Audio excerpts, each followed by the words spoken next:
There is a woman in Lancaster County, Pennsylvania, who has not worn foundation in 40 years. She is 73 years old, raised 7 children, and her skin, the kind of skin that makes you stop and look twice, has never seen a Sephora shelf. When someone asked her what she uses, she laughed and said what my grandmother used. That was the end of the conversation for her. It was just the beginning of mine. What I'm about to share with you is not a product recommendation. It is a documented pattern that has existed in old order Amish communities in Lancaster County, Pennsylvania, and Holmes County, Ohio, for well over a century. A pattern of skin that ages differently. And a quiet explanation for why. The Amish have never worn foundation, not because of religious prohibition, though modesty is central to their faith, but because, and this is the part the beauty industry does not want framed this way, they never needed it. Think about what foundation actually does. It covers unevenness, it hides redness, it smooths the appearance of pores, blurs fine lines, creates the illusion of a surface that is calm and consistent. Foundation is a solution to a problem. And the question nobody in the beauty industry wants you to ask is, what if the problem itself was manufactured? Let me take you back to 1880, not as a metaphor, as a literal starting point. In the 1880s, the commercial cosmetics industry as we know it today did not exist. American women, rural and urban alike, used a very small number of preparations on their skin. Cold cream, originally formulated by a Greek physician named Galen in the 2nd century and reformulated with rosewater and beeswax variations for centuries after, was perhaps the most common. Glycerin and rosewater mixtures were sold at apothecaries for pennies. Lanolin, the waxy substance derived from sheep's wool, was used by farm women across Pennsylvania, Ohio, and the Midwest because it was simply there, a byproduct of the animals they kept. One preparation in particular was so common, so ordinary, that it barely merited documentation. It was a simple blend of rendered animal fat, most often tallow, meaning beef or mutton fat that has been purified, combined with beeswax and sometimes a small amount of botanical oil, lavender if available, rose hip if someone had it, sometimes nothing at all. This mixture, applied at night or after working outdoors, cost almost nothing and lasted months. The women who used it were not doing anything sophisticated. They were doing what made sense. You worked outdoors. Your skin dried out and cracked. You applied a fat-based barrier to protect it. The skin recovered. That was the entire logic. And then something changed. Not in the farms of Ohio, not in the plain communities of Pennsylvania, in the boardrooms and laboratories of the emerging beauty industry. In 1911, Procter & Gamble began the large-scale commercial production of Crisco, a hydrogenated vegetable shortening. The process used hydrogenation, made liquid vegetable oil solid at room temperature. It was marketed as cleaner, more modern, more scientific than animal fat. The message delivered through advertising in women's magazines was subtle but persistent. Animal-derived fats were primitive. Vegetable oils were progress. By the 1930s, that same logic had migrated into skincare. Cold cream formulations began replacing tallow and lanolin with mineral oil, a petroleum derivative that was cheap, odorless, and stable. In 1937, Pond's Cold Cream, already one of the most widely distributed skincare products in America, reformulated its core product. The shift away from animal-based emollients toward petroleum-based ones was not announced. It was just done. This matters because mineral oil sits on top of the skin. It is occlusive, meaning it blocks moisture loss, but it does not penetrate. It does not deliver anything to the deeper layers. Tallow, on the other hand, has a fatty acid profile, the chemical building blocks of fat, that is remarkably similar to the sebum your own skin produces. Sebum is your skin's natural oil, the substance your sebaceous glands secrete to protect and lubricate the surface. When you apply something with a compatible fatty acid profile, your skin does not resist it. It absorbs it. The barrier repairs itself. The inflammation that causes redness and uneven texture calms down. This is not folk wisdom. The similarity between bovine tallow and human sebum has been documented in dermatological and biochemistry literature. Tallow contains palmitic acid, stearic acid, oleic acid, and linoleic acid in proportions that mirror the skin's own lipid barrier. It also contains fat-soluble vitamins A, D, E, and K that participate directly in skin cell turnover and repair. None of this was secret in 1880. It was just obvious to anyone who worked with livestock and happened to have good skin. In old order Amish communities, the transition to petroleum-based cosmetics simply never happened. Not because of resistance to chemistry, because of separation from consumer culture. When the advertising campaigns of the 1930s and 1940s were reshaping what American women believed about their skin, Amish women were not reading those magazines. They were not listening to those radio spots. The cultural machinery that convinced an entire generation that mineral oil was superior to animal fat did not reach them. They kept using what worked. Now, here is the part that stops me every time I think about it. By the 1950s, the American cosmetics industry had added a second product category to the pipeline: foundation. Max Factor had introduced pancake makeup in 1937, originally formulated for film because the new Technicolor cameras exposed skin imperfections that black and white film had hidden. Within a decade, pancake and its competitors were being marketed to everyday women as a necessary part of a groomed appearance. Not a luxury, a necessity. The market logic is almost elegant. You introduce products that disrupt the skin's natural barrier. The skin becomes uneven, inflamed, dry in some areas, and oily in others, the classic signs of a compromised lipid layer.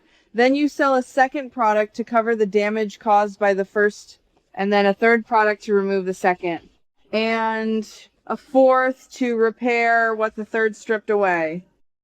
By 1970, the average American woman was spending what would be equivalent today to hundreds of dollars annually on a 4 to 6 step routine that was, at its core, solving problems the routine itself had created. The Amish woman with 7 children in Lancaster County was using one preparation at a cost that was, in any decade you choose, under $5 a month. I want to be precise about what this method does and does not do. Tallow-based preparations are exceptional at restoring and maintaining the skin's lipid barrier. They are effective at reducing the kind of chronic low-grade dryness and inflammation that, over years and decades, accelerates visible aging. They work especially well for women over 50 because after menopause, estrogen levels drop and the skin produces significantly less of its own sebum, making external lipid support far more valuable than it was at 35. What this does not do, and I want to say this clearly, is reverse significant photo damage that has already occurred. If you have spent decades in the sun without adequate protection, no topical preparation, natural or otherwise, is going to erase that. Tallow is not a corrective tool for damage already done. It is a restorative and protective one. That distinction matters, and anyone telling you otherwise is selling something. It also requires consistency. 6 to 8 weeks of regular use before you begin to notice a real difference in texture and tone. Women who try it for 2 weeks and expect a transformation are setting themselves up for disappointment. This is a slow repair, not a dramatic intervention. The woman I mentioned at the beginning, the 73-year-old in Lancaster, told me something else when I pressed her. She said she applies it every night, has since she was in her early 30s, and her monthly cost is somewhere between $3 and $5. She renders tallow herself twice a year from beef suet she sources from a local butcher. She adds a small amount of beeswax for texture and a few drops of lavender oil because she likes the smell. That is the entire formula. Her 4 adult daughters do the same. She is not the exception in her community. She is the rule. The reason this was never packaged and sold at scale is not complicated.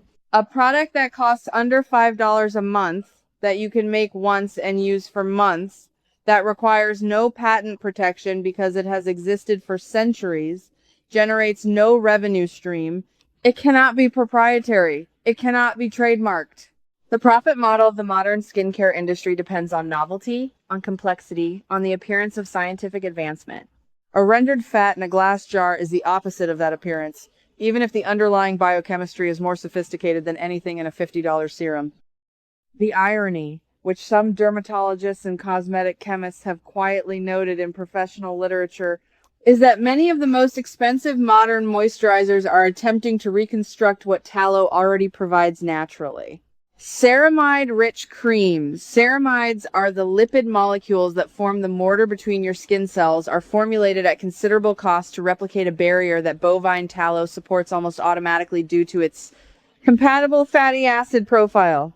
Cholesterol-based emollients in luxury creams are doing expensively what a $5 preparation has always done.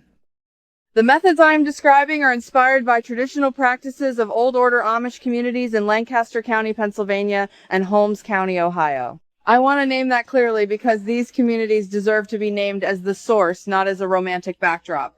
These are real communities with real practices, and the longevity and skin quality observable in older Amish women is not a coincidence or a genetic anomaly.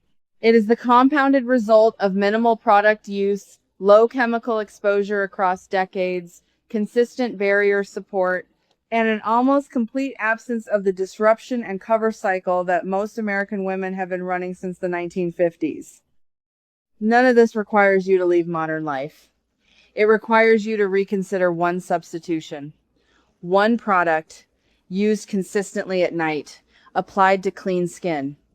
That is all these women have ever done. And here's what I keep coming back to when I think about the foundation question specifically. Foundation was never a solution to aging skin. It was a solution to industry damaged skin that had been stripped, overwashed, coated in mineral oil, and left to manage without an adequate lipid layer. Remove the cause over time, and the solution becomes unnecessary. That is not a promise. It is a pattern. Documented across generations of women in two of the most extensively studied plain communities in the country. It is what happens when a population simply never enters the cycle. If you want to go further with any of this, there is a body of literature, dermatological, biochemical, and historical that supports every specific claim I have made here. I have not invented the fatty acid similarity between tallow and sebum. I have not invented the 1937 Pond's reformulation or the 1911 Crisco campaign.